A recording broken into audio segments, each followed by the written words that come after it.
Hi, my name is Rasmus and I'm making a 3D top-down action adventure game. So this is where we left the game last time, where I added a starting zone and shared a bit of the backstory. I got everything up and running so the player has a small zone to explore and a few enemies to fight. But overall the world is still quite empty, so let's start fixing that. Before we do though, we'll quickly change the color of the energy resource in the UI. I got some feedback in the comments of the last devlog that the red color was confusing because it is naturally associated with health. While this does seem rather obvious, it is the sort of thing that you get blind to when making games. So thanks so much to Amuro and Demonium for pointing it out, and please keep posting feedback like that. It truly is what makes any game good. So I promised last time that I would get to work on some new enemy design. I even shared a few of the 3D models that I was working on, and now it's time to bring one of them to life. This second enemy of the game will be a ranged character called Shooter. He will feature a rifle and will be able to either guard a specific spot or wander around like the walker enemy, and will shoot at the player if within range. With the model done and after modeling a rifle for it, I grabbed some animations from Mixamo again. However, it is a lot more difficult to add animations for a character that holds a rifle. The hands have to stay fixed to the rifle at all times, and the Mixamo animations are simply not precise enough for correct hand and arm positioning out of the box, so it took a lot more tweaking than with the walker enemy.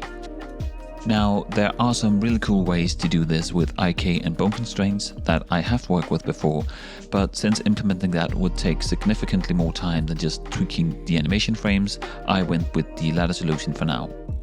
So I copied my AI code from the walker enemy and tweaked it a bit so that aggro would now cause the shooter to aim at the player instead of progressing to melee combat.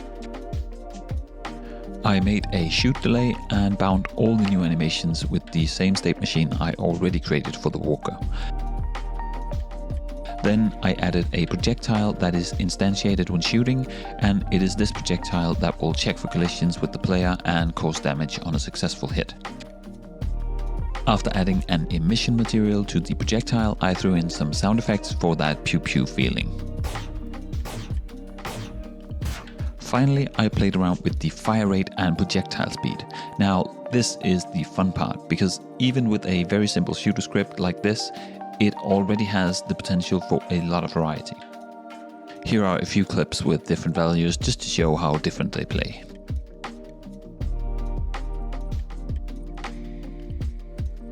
I ended up sticking with a 0.6 second delay and a projectile speed of 8, which I think felt quite challenging and fun.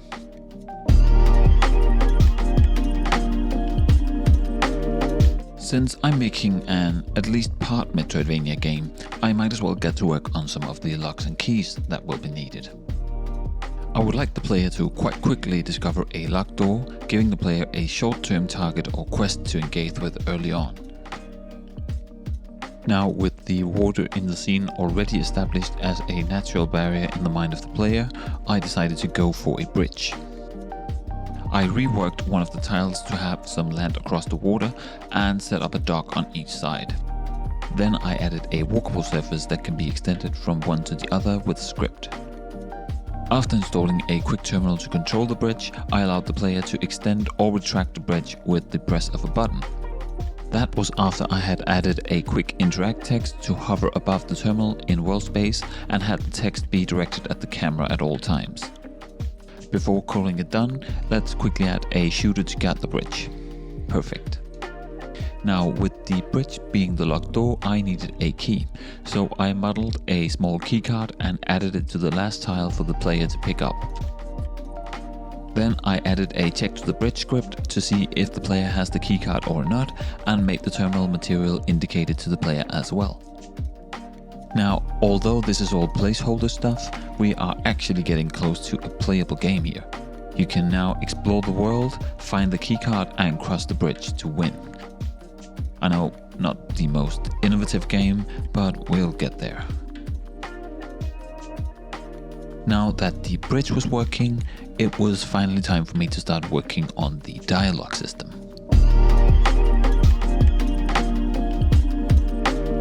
We all know that any good exploration game has this silly character in the beginning of the game that will send the player in the right direction.